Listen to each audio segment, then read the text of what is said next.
دیکھیں یہ جو مسنون اذکار میں خاص طور پر یہ دو ایسے اذکار ہیں جن کی بہت زیادہ فضیلت ہے. ایک تو ان میں سے دعا ہے اور ایک جو ہے وہ ذکر ہے. اب ہر بندے کو اللہ پاک نے اپنا اپنا ذہن دیا ہوا ہے. کوئی بندے زیادہ فقہی سوال پوچھتے ہیں، یہ مسئلہ کس طرح ہوگا حلال حرام کا. کوئی جو ہے وہ ان کا ذہن روحانی قسم کا ہوتا ہے کہ وہ روحانیت کے بارے میں کوئی سوال کرتے ہیں، اللہ کے قرب کے بارے میں. کسی کا ذہن ہوتا ہے وہ یہ جو فتنے اور آزمائشیں آتی ہیں تو اس کے بارے میں. طبیعتیں مختلف ہوتی ہیں اور ذہن.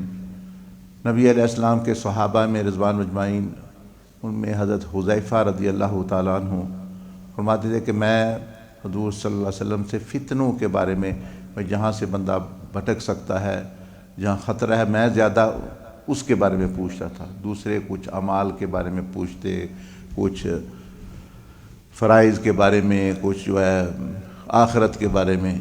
اسی طرح ایک صحابی گزرے ہیں سیدنا ابو امامہ باہلی رضی اللہ تعالیٰ عنہ. ان کا ذہن اللہ پاک نے ان کو جو دماغ دیا، جو سمجھ بوجھ دی، وہ اس طرح تھا کہ وہ نبی علیہ الصلاۃ والسلام سے وہ باتیں پوچھتے کہ جو عمل تو بہت تھوڑا ہو لیکن ان کا جو ہے اجر ہے، اس کا جو ثواب ہے وہ بہت زیادہ ہو. مثلا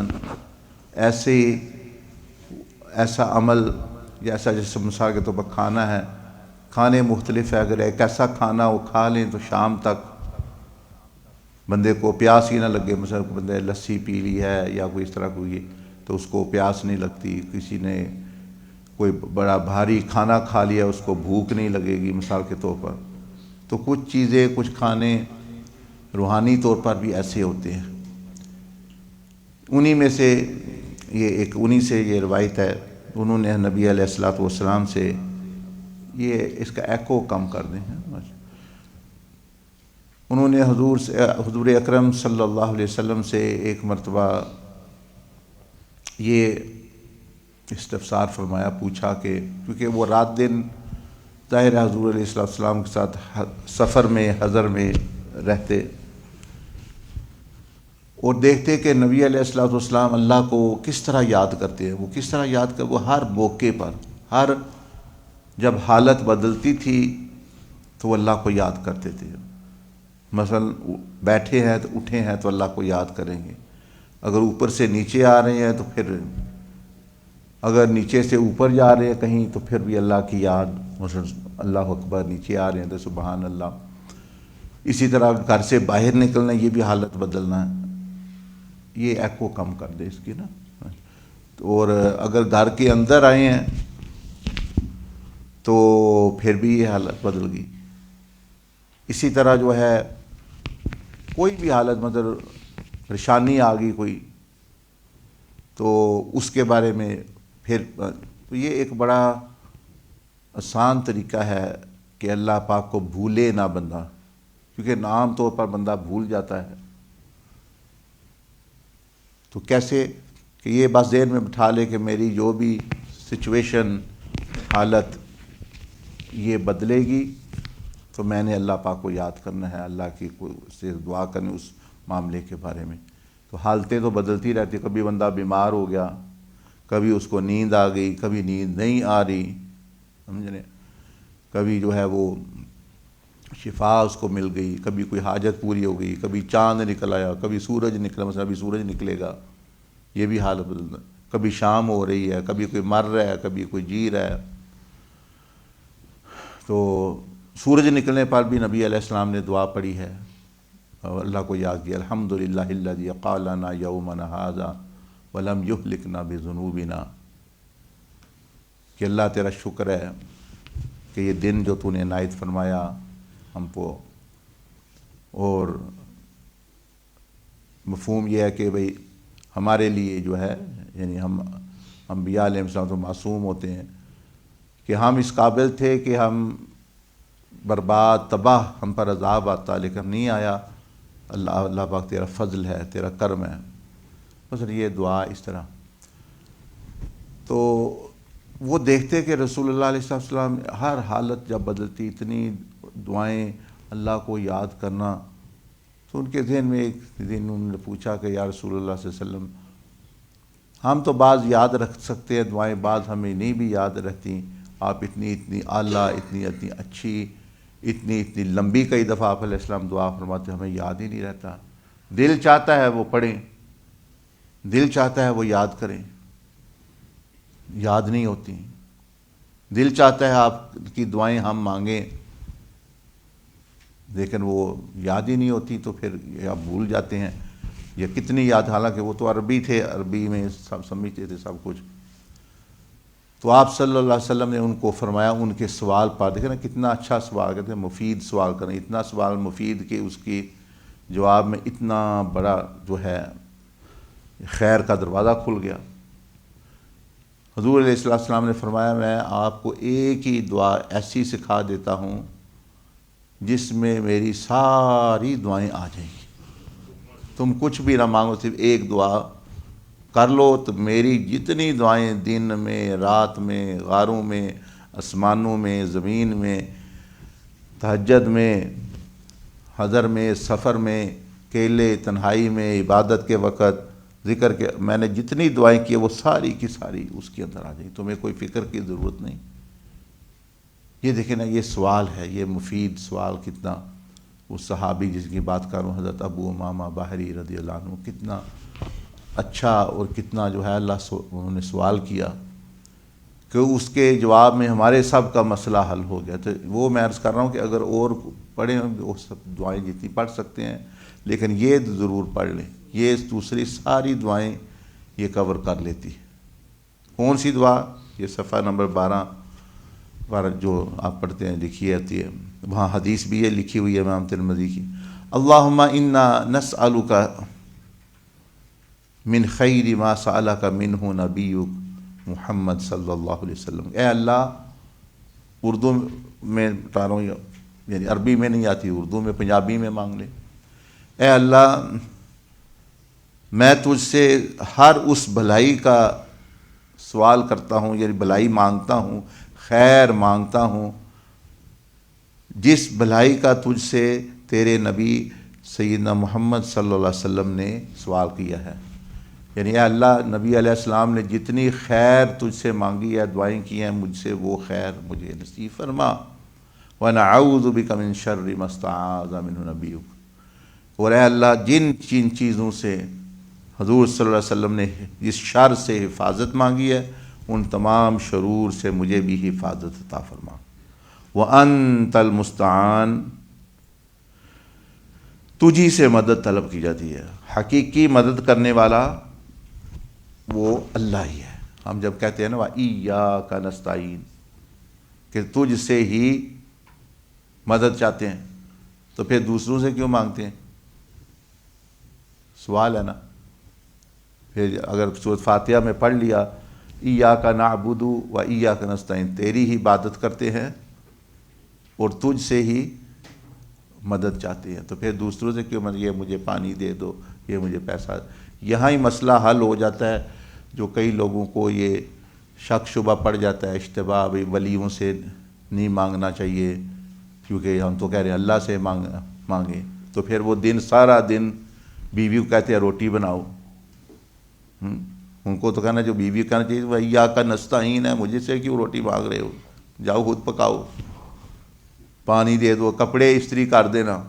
اچھا، وہاں ان کو شرک نہیں یاد آتا، تو کسی ولی سے، کسی نبی سے بھائی میری مدد کر دے، مجھے میرے لیے دعا کر دینا، اوہ شرک ہو گیا، شرک. ان سب سے پہلے کہنا چاہیے پہلے بیوی سے مدد مانگنا چھوڑو. آج کے بعد آپ کی بیوی کہے بھائی جب اس نے مانگی کوئی چیز، کہنا اس کو وَإِيَّاكَ نَسْتَعِينُ سنانا. مطلب عقل کام نہیں کرتی، سمجھ کام نہیں، سارا دن بیوی سے، نوکروں سے مدد مانگتے رہتے ہیں. اے پٹھے من وڈ کے لے آ دے، اے میرا سودا لے آ. نوکروں سے مدد، بیوی سے مدد، وہاں کوئی ان کو یاد نہیں آتا شرک ہو رہا ہے. وَإِيَّاكَ نَسْتَعِينُ بھی کوئی نہیں یاد. جہاں ہی کسی اللہ کے ولی نبی کا نام ہے، اوہ شرک ہو جائے گا، منگنا نہیں. تو یہ ان کی مت ماری ہوئی ہے. یعنی یا تو پھر سب سے نہ مانگیں، چلو ہم بھی مانے بھائی ان کی توحید بڑی اعلیٰ ہے، بھائی توحید کا سٹینڈرڈ. وہاں یہ کہتے ہیں نہیں نہیں وہ تو اسباب دے درجے. تو یہ بھی تو اسباب کے درجے ہیں نا، ولی نبی بھی تو سبب بھی ہیں، وسیلہ ہی ہیں، کون سا وہ اپنی طرف سے مدد کر سکتے ہیں. تو ایاک نعبد و ایاک نستعین،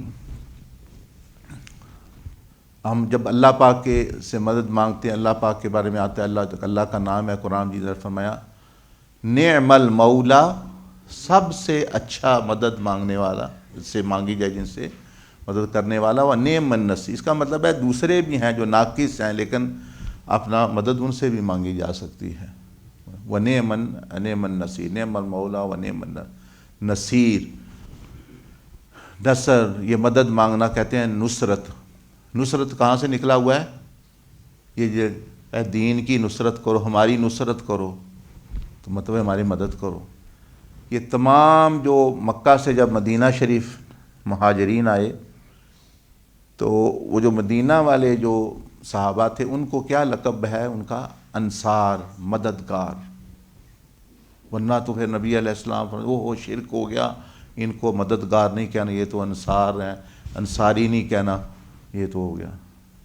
تو اس کا سے پتہ چل رہا ہے کہ ان لوگوں کو سمجھ نہیں آئی.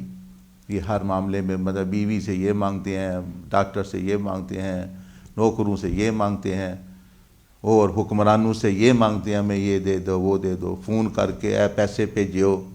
کتنے بندہ بیٹھے دونوں. اچھا تو یہ تو وہ پھر وَإِيَّاكَ نَسْتَعِينُ کا پھر کیا مطلب ہے؟ اس کا مطلب یہ ہے کہ حقیقی مدد کرنے والا اللہ ہے. چاہے جو بھی آپ کی مدد کرے، اصل اللہ کر رہا ہے مدد، وہ صرف ذریعہ ہے بنا ہوا. تو جو بندہ یہ سمجھ رہا ہے کہ اصل مدد کرنے والا کوئی اور ہے، وہ شرک ہو گیا. لیکن یہ عقیدہ ہے وَإِيَّاكَ نَسْتَعِينُ کہ یا اللہ حقیقی مدد تجھ سے ہی مانگتے ہیں، جو اصل مدد تجھ سے ہے. باقی پھر کیا ہے؟ وہ سارے وسیلے ہیں، کسی سے مانگ لیا.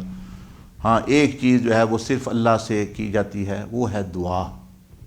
دعا کیونکہ عبادت ہے، عبادت کا مغز ہے. ایک اپنے معبود کو پکارنے کو دعا کہتے ہیں، کہ معبود جس کو بندہ معبود مان. تو نبی علیہ السلام کے بارے میں اللہ پاک نے قرآن مجید میں فرمایا کہ آپ ہدایت یعنی رہنمائی کرتے ہیں صراط مستقیم کی طرف. اللہ بھی ہادی ہے، نبی علیہ السلام یعنی صراط مستقیم طرف ہادی.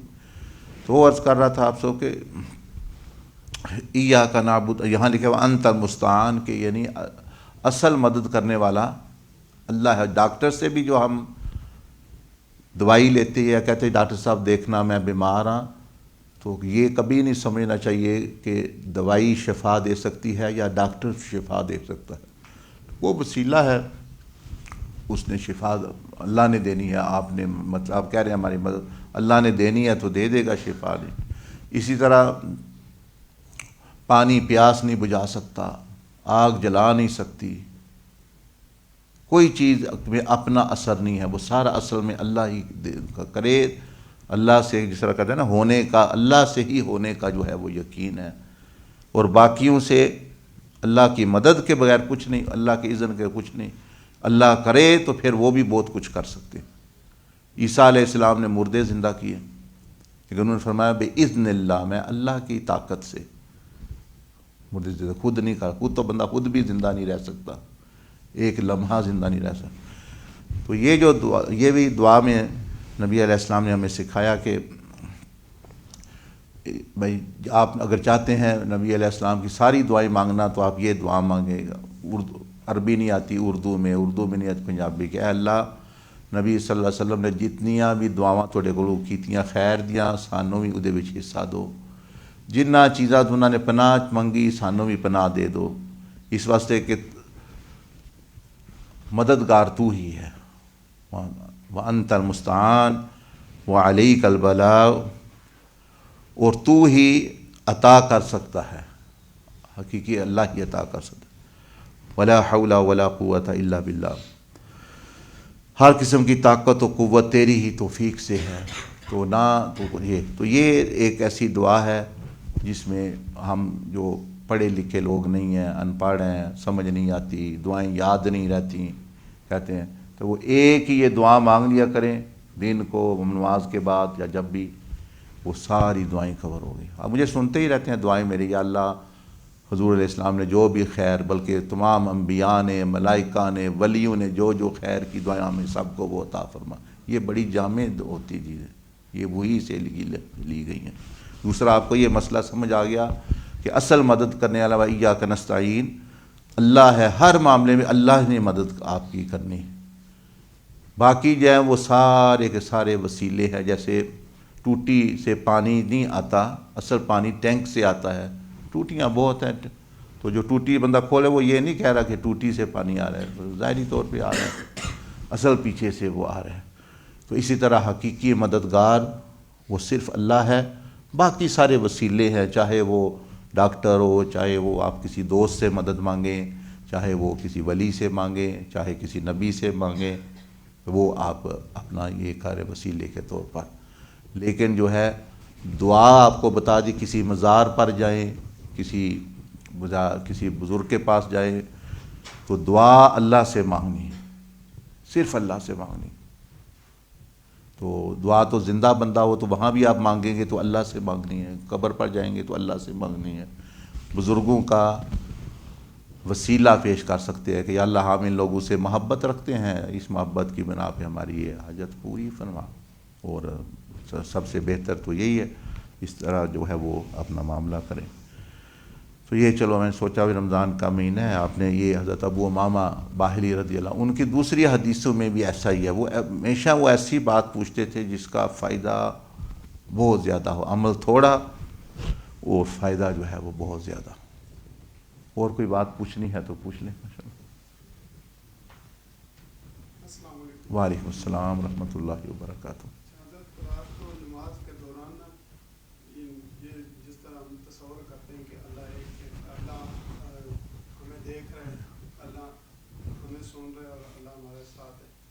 تصور کرتے کرتے ایک تو یہ جو جس طرح نظارہ یہ بادلوں والا اس طرح اس میں یہ ظاہر، اور اس کے بعد جب میں اس طرح تصور کرتے کرتے نماز میں مجھے جب واپس میں نماز میں ہوا تو یعنی میری زبان پہ وہ جاری تھا، زبان میری جاری تھی کہ اللہ مجھے دیکھ رہے، اللہ مجھے سن رہے اور اللہ میرے پاس ہے۔ تو ہے وہ نماز میں جب زبان جاری ہو جائے تو وہ نماز اسی طرح قائم رکھنی چاہیے یا صحیح صحیح بیٹھ۔ ہاں پہلی بات تو آپ نے فرمایا کہ جو بندہ یہ تصور رکھتا ہے اور رکھنا چاہیے، احسان اسی کو کہتے ہیں کہ اللہ پاک ہمارے ساتھ ہے، دیکھ رہے، اور یہ منظر واقعی یہ منظر دیکھیں، سیدنا عبدالعزیز دباغ کا مزار ہے، پھر آگے نبی علیہ السلام کا روضہ شریف ہے، پھر آگے کعبہ شریف ہے، پھر مسجد اقصیٰ ہے، پھر آسمانوں میں، یعنی یہ سفر ہے نا، سفر میں معراج کا، اللہ کے قرب کا، اللہ کی رضا کا، اللہ کی آیات ہیں، یہ نشانیاں ہیں اللہ پاک کی، صفا مروہ اللہ کی نشانی ہے، اسی طرح روضہ شریف ہے اللہ پاک کی نشانی ہے، کعبہ اللہ کی نشانیاں ہیں، تو نشانیوں سے جس نشان والا یاد آتا ہے اس کی طرف جو ہے اشارہ ہوتا ہے۔ باقی جو آپ نے مسئلہ پوچھا کہ نماز میں دھیان تو یہ رکھے کہ اللہ پاک دیکھ رہا ہے، سن رہا ہے، لیکن زبان سے یہ نہیں کہنا، اگر زبان سے اس نے کہہ لیا تو پھر وہ دوبارہ نماز اپنا پڑھ لے، جس طرح آپ نے کہا دوبارہ نیت کر کے کر لے، اور کیونکہ گناہ نہیں، کیونکہ غیر اختیاری ہے، زبان پہ وہ جاری ہو گیا اس کے، تو بھول کے، جیسے بندے بھول کے ایسی غلطیاں کرتے ہیں پھر سجدہ سہو کرتے ہیں، تو اسی طرح جو ہے نماز میں اگر بھول کے بندہ گفتگو شروع کر دی ہے تو اللہ معاف فرمانے والا ہے، لیکن وہ نماز دوبارہ وہ پڑھ لے۔ جی ہاں ماشاء اللہ ماشاء اللہ، اچھی بات ہے، آپ نے دیکھے نا محنت کی ہے تو اس کا نتیجہ اللہ پاک نے فضل فرمایا کہ حضوری قائم ہوئی، کہ آپ کو یاد ہی نہیں زبان پہ جاری، اس کا مطلب ہے کہ وہ حضوری جو اللہ کا دھیان ہے وہ آپ کے دل میں اب یعنی اندر چلا گیا ہے، کہ آپ کو نہیں بھی خیال تو پھر بھی وہ، یہ اسی طرح ہوتا ہے، جو پہلے تو بندہ ذکر کرتا ہے دل کو یعنی ذاکر بنانے کے لیے، دھیان کے لیے، پھر جب وہ کرتا رہتا ہے تصور وغیرہ، پھر ایسا ہو جاتا ہے کہ دل اس کو یاد دلاتا ہے. جب یہ بھول جائے گا دل اندر سے یاد دلائے گا. اس کے اندر ایک چیز انہیں یعنی محنت کر لی ہے تو دل یاد دلائے گا کہ اللہ کو یاد کرو، بھولو مت. تو وہ پھر بڑا فائدہ ہوتا ہے انشاءاللہ. الحمدللہ.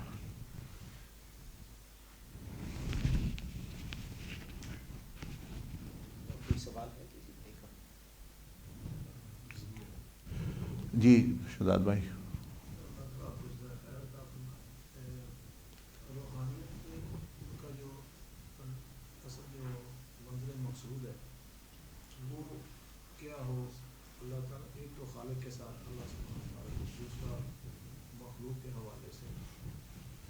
صحیح میں عرض کرتا ہوں. دیکھیں ایک تو منزل ہے، منزل ہوتا ہے بھائی جہاں آپ نے پہنچنا ہے.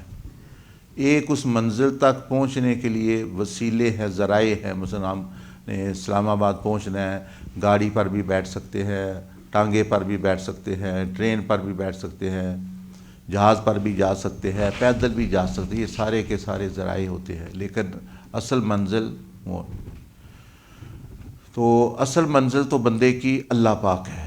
اللہ پاک تک پہنچنا، اللہ پاک کی رضا، اللہ کا قرب. باقی جتنی چیزیں ہیں یہ وسیلے ہیں. عبادات بھی وسیلے. اسی طرح مخلوق کے ساتھ برتاؤ، اس کی خیر خواہی کرنا، یہ بھی ایک وسیلہ ہے. مخلوق بھی اللہ نے پیدا کی کہ بندے اس کو ساتھ اچھے طریقے سے پیش آ کے یا اس کو صحیح استعمال کر کے اللہ کا قرب حاصل کریں. مثال کے طور پر پیسہ ہے، دولت ہے، وہ بھی ایک مخلوق ہے، لیکن اس کو استعمال کرنے کا مقصد یہ ہے اللہ راضی ہو. جان بھی ایک اللہ کی مخلوق ہے، اس کو دے دینا اللہ راضی ہو. منزل وہ ہے تو مخلوق کبھی مقصود نہیں بنتی. مقصود اور معبود وہ اللہ ہے. وہ آپ نے وہ حدیث سنی ہوگی کہ مخلوق کے متعلق یہ وہ ہے. نبی علیہ السلام نے فرمایا کہ قیامت والے دن سب سے پہلے جہنم جو ہے میں پھینکا جائے گا یا جہنم بھڑکائی جائے گی مسلمانوں میں سے. کافر تو ویسے ہی کافر ہے، مشرک. وہ 3 قسم کے لوگ ہوں گے، یعنی بہت لوگ ہوں گے، اربوں خربوں، لیکن ان کی 3 کیٹیگری. ایک فرمایا وہ لوگ ہوں گے جو مخلوق کو دعوت تبلیغ کر رہے ہیں، علم جنہوں نے پڑھایا ہوگا، مدرسے بنائے، قرآن پڑھایا، حدیث پڑھائی، تفسیر پڑھائی، تبلیغ کی. یہ سارے کے سارے لوگوں کو جہنم میں ابھی یعنی پھینکے جانے والا ہے. کیوں؟ اللہ پاک فرمائے گا کیوں تبلیغ، کیوں تم پڑھاتے تھے، یہ کیا دنیا میں تم نے کیا؟ یا اللہ میں تو درس دیتا تھا قرآن مجید کا، یا اللہ میں تو ذکر بتاتا تھا لوگوں کو، یا اللہ میں تو تبلیغ کرتا تھا. تو اللہ پاک فرمائے گا یہ تم نے صحیح کہا، تم نے کی ہے، لیکن تمہیں یہ یاد نہیں تھا کہ اصل مقصد میں تھا. بھائی میری رضا کے لیے تم نے کرنا تھا، مجھ تک پہنچنے کے لیے.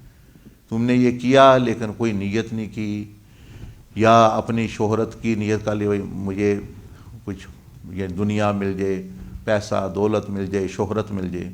تو آج جو ہے تم نے ضائع کر دی ہر چیز. تمہاری وہ عبادت ہی نہیں بن سکی، تو الٹا گناہ بن گئی کہ تم نے ان کے ذریعے مخلوق کا قرب چاہ بجائے قرب الہی کے. جو بندہ یہ بات سمجھے، جو بندہ شہرت چاہتا ہے بندوں میں وہ کیا کر رہا ہے؟ وہ قرب چاہتا ہے بندوں کا. وہ بندوں کا قرب اور بندوں کی رضا. جب بندے مجھ سے راضی ہو جائیں، یہ کتنا بڑا جرم ہے کہ اللہ کے قرب کی بجائے بندوں کا قرب، اللہ کی رضا کی بجائے بندوں کی رضا چاہنا، وہ بھی عبادت سے. وہ یعنی کوئی نیک کام کر رہا ہے تو اللہ پاک فرمائے گا تم نے بہت بڑا الٹا کام کیا ہے. اب فرشتوں کو کہو اس کو الٹا کر دو، اس کا سر نیچے، یہ سر سے چلے گا، پاؤں اس کے اوپر، اور اسی طرح اس کو اس طرح زنجیروں سے پکڑ کے اس کو کھینچ کے دوزخ میں پھینک دو. اس نے کام تو سارا اچھا کیا ہے، لیکن اس کی نیت وہ جو منزل ہونی تھی اللہ کی رضا. اس لیے کہتے ہیں کہ کوئی دین کی بات بھی کرو تو اللہ کے لیے کرو. پھر اللہ اور بندے آئیں گے، بہت سارے بندے، یا اللہ ہمیں بھی عطا فرما، ہم نے بہت مخلوق کی، جس طرح آپ کہہ رہے ہیں ابھی، کیا کیا تم نے دنیا میں؟ یا اللہ ہم نے تیرے مخلوق کی مدد کی ہے، کوئی مشکل میں آیا اس کے لیے آسانی پیدا کی ہے، کوئی غریب تھا اس کی مدد کی، بیوہ کی مدد کی ہے، یتیم کی کو پالا ہے، یتیم خانہ بنایا ہے، چیریٹی بنائی ہے، ہم نے جو ہے رمضان میں ہم نے بڑے لوگوں کو آٹا دیا ہے. میں مثال دے رہا ہوں، کسی کی جو ہے کیس ختم کیا ہے، اور یتیموں کو، بیواؤں کو، اور صدقہ خیرات سارا مخلوق کی مدد، ان کی مشکلیں دور کی ہیں، ان کی دوائیاں لی ہیں. یہ تو حکم ہوگا کہ یہ تم صحیح کہہ رہے ہو، تم نے یہ کیا ہے، لیکن اس سے کا مقصد اللہ تک پہنچنا نہیں تھا، مخلوق کی رضا اور قرب تھا. تو اب تمہارے لیے کچھ نہیں بلکہ گناہ ہے، الٹا تم نے عبادت کو مخلوق کی طرف رخ کر دیا اس کا. یہ ہو گئی مال. پہلا تھا علم. تیسری خدمت جو انسان کرتا ہے وہ جد و جہد ہے، سیاست کی جد و جہد. سیاست یہ بھی آپ جانتے ہیں، سیاست الیکشن، یہ وہ کہ لوگوں کو جی میں الیکشن جیتوں، لوگوں کو حقوق ملیں. یہ تو ہے بڑی اچھی بات، اسلام نافذ ہو، جہاد کرنا. اسلام نافذ، جتنی جماعتیں دینی بنی ہوئی ہیں، بھائی اسلام نافذ ہو، ہم اسلام چاہتے ہیں سیاست میں لے، ہم نبی علیہ السلام کی ناموس کی حفاظت کر رہے ہیں، ہم جو ہے اسلام کی حفاظت کر رہے ہیں، قرآن کی کر رہے ہیں، ہم جہاد کر رہے ہیں. کئی دفعہ پھر یہ موقع آتا ہے کہ وہ بندہ اسی رستے میں مر جاتا ہے، شہید ہو جاتا ہے. یہ آخری بات ہوتی ہے سیاست میں، جد و جہد میں. تو اللہ پاک فرمائے گا بندے تم نے دنیا میں کیا کیا؟ تو وہ بندہ کہے گا یا اللہ میں تو سیاسی جد و جہد اتنی زیادہ کی ہے، میری جان ہی خطرے میں تھی کہ ایک بندے نے میری جان ہی لے لی، میں تو مر گیا، میں تو شہید ہو گیا تیری راہ میں. سیاسی جد و جہد کرتے ہوئے اسلام کے لیے، نبی علیہ السلام کے لیے سارا کچھ. اللہ پاک فرمائے گا کہ یہ بات تمہاری صحیح ہے کہ تم شہید ہو گئے ہو، تم نے جد و جہد بھی کی، اسلام کے لیے کی، نبی علیہ السلام کی سنت کے لیے کی، قرآن کے لیے کی، یہ ساری باتیں صحیح ہیں، لیکن اس ساری کا سارا مقصد میری رضا نہیں تھا. تمہیں بھی دنیا کی خواہش پیدا ہو گئی تھی، بھائی جاؤ مجھے بھی ایم این اے بناؤ، مجھے بھی یہ کرو، میری واہ واہ ہو. تو آج تمہارے لیے بھی کچھ نہیں ہے بلکہ سزا ہے. تو یہ دیکھیں نا، تین ہی کام ہے بندے دنیا میں کر سکتا ہے، یا وہ علم کے متعلقہ مدرسہ، مسجد، یا یعنی بنائی، یونیورسٹیاں بنائی، اسکول بنائی، یا پھر وہ چیریٹی کام، کھانا پینا لوگوں کو، دوائی دارو، مکان، یہ وہ چیزیں، اور یا سیاسی. تو یہ تینوں مخلوق کے متعلق ہیں جو شداد بھائی نے سوال کیا. لیکن اس کا بھی اس کی جو منزل ہے وہ وہی ہونی چاہیے کہ اللہ پاک کی رضا، اللہ کا قرب مجھے ملے. بھائی مخلوق تو خود ختم ہو جانا ہے، جو میری مدد کے محتاج ہے انہوں نے مجھے کیا دینا، خود سوچے نا. جن کی میں مدد کر رہا ہوں، اگر یہ اس قابل ہوتے کچھ دینے کے لیے تو مجھے ہی دے دیتے. جن کی مدد میں کر رہا ہوں، میں ان سے مدد کی توقع، میرے جتنا بھی کوئی بے وقوف بندہ ہے، میں اس سے مدد کی توقع رکھوں کہ جس کو کسی مدد کی ضرورت نہیں ہے، جو ہر ایک کی مدد جو کر سکتا ہے قدرت، جس کو کسی سے پوچھنے کی ضرورت نہیں. ایک واقعہ آتا ہے حدیث شریف میں کہ جب لوگ دوزخ میں چلے جائیں گے، جنتی جنت میں چلے جائیں گے، نبی علیہ السلام پریشان ہوں گے، پھر بھی جنت میں جا کے بھی آپ جو ہے آپ کو ایک جو ہے وہ غم ہوگا کہ ابھی بہت سارے کروڑوں لوگ دوزخ میں ہیں. تو اللہ پاک فرمائے گا کہ آپ یعنی قیامت کے دن کہ دوسری حدیث بھی ہے کہ حکم ہوگا کہ انبیاء علیہ السلام کو کہ جاؤ تم اپنا یعنی لے آؤ، جس کے اندر ایمان ہے اس کو لے آؤ. وہ لے جائیں گے. فرشتوں کو حکم ہوگا کہ اگر تمہیں تھوڑا درہم کے برابر بھی کسی کے اندر ایمان نظر آتا ہے تو اس کو دوزخ سے نکال لو، وہ بھی لے آئیں. انبیاء آئیں گے، اولیاء آئیں گے، فرشتے آئیں گے. پھر حکم ہوگا کہ اگر ذرے برابر بھی، ذرہ بالکل چھوٹا نظر بھی جو نہیں آتا، اتنا بھی ایمان ہے تو فرشتے بھی بڑی طاقت رکھتے ہیں، یعنی ان کے نظر سکین کرنا، ان کو تو بڑا اللہ نے طاقتیں دی ہیں، وہ بھی سکین کریں گے دوزخ کا. سمجھیں بھائی کوئی نور کی رمق کہیں نظر آ رہی کسی کے دل میں، جہاں آئی نور، کیونکہ جہنم میں اندھیرا ہی اندھیرا ہے، وہ اس کو لے جائیں گے. تو اس کے بعد جو عرض کر رہا ہوں آپ کو کہ اللہ ہی ہے. اللہ پاک فرمائے گا فرشتے آئے وہ بھی لوگوں کو لے گئے، انبیاء آئے، شہداء آئے، سارے اپنے اپنے دیکھ کے کس میں ایمان ہے لے آئے. لیکن کچھ لوگ ابھی بہت سارے اربوں خربوں ایسے ہیں جن کے ایمان کو صرف میں جانتا ہوں کہ ان کے ایمان ہے. کسی نے زندگی میں ایک مرتبہ کلمہ پڑھا ہے، یا کلمہ پڑھا ہے سنا کسی نے نہیں، منہ سے پڑھا ہے دل میں، یہ اللہ پر ایمان ہے. تو اللہ پاک فرمائے گا سب آگے شفاعت کر کے لے گئے اپنے اپنے یہ متبصرین کی اور اپنے اپنے لوگوں کی. اب میں جو ہے ان بندوں کو جن کو صرف میں جانتا ہوں جنہوں نے بس ایمان ہے، وہ پھر حدیث میں آتا ہے اللہ پاک اربوں خربوں لوگوں کو جہنم سے نکالے گا جن کا کسی کو پتہ ہی نہیں، فرشتوں کو بھی ولیوں کو بھی نظر ہی نہیں آئیں گے، ان کا ایمان اتنا یعنی وہ چھپا ہوا ہوگا. تو اللہ پاک تو پھر اللہ سے ہی کیوں نہ بندہ معاملہ رکھے کہ جس نے مدد کرنی ہے وہ جو، اور نبی علیہ السلام صلی اللہ علیہ وسلم نے شفاعت کرنی ہے. اور شفاعت کے بارے میں حضور علیہ السلام فرمایا کبیرہ گناہ کرنے والوں کے لیے میری شفاعت ہے، زانیوں کے لیے، شرابیوں کے لیے. لیکن فرمایا جس نے امت پر ظلم کیا لوگوں پر، اس کے لیے میں شفاعت نہیں ہے میری. اس لیے میں کہتا ہوں لوگوں سے معاملہ ٹھیک رکھیں، لوگوں پر زیادتی نہ کریں. بندے کو گناہ ہو گیا وہ اللہ بات ہے، اس کی معافی بھی ہو سکتی ہے. لیکن جس نے ظلم شروع کر دیا لوگوں پر، جہاں جہاں وہ ہے، مطلب استاد ہے وہ شاگرد اس کے حامد ہے تو گھر اس کا جو ہے زیر نگیں ہے، جو بھی آپ کے نیچے ظلم.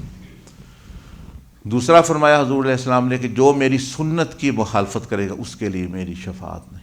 جس کو میری سنت ہی اچھی نہیں لگ رہی تو وہ کس منہ سے شفاعت کا دائرہ کہتا تھا. نہیں، میں تو دنیا داروں کے طریقوں اور ان کی سنتوں کے پیچھے چلنا ہے، رواج رسم و رواج کے پاس چل رہا ہے. تو اب جو ہے وہ اس نے ایک نہ ایک طریقے سے ناقدری کی ہے نبی علیہ السلام کی سنت کی، کہ بھئی وہ ان کو نہ اپنا کے اور ترجیح دوسری چیزوں کو دے کے. تو یہ اس طرح اور بھی فرمایا اور بھی کچھ لوگ ہیں. تو بندہ کوشش کرے کہ یعنی بچے ان عیبوں سے، اور انشاءاللہ اللہ پاک ہی فضل فرمانے والا ہے. ٹھیک ہے، بہت شکریہ، جزاک اللہ خیر. سبحانک اللہم و بحمدک نشہد ان لا الہ الا انت نستغفرک و نتوب الیک.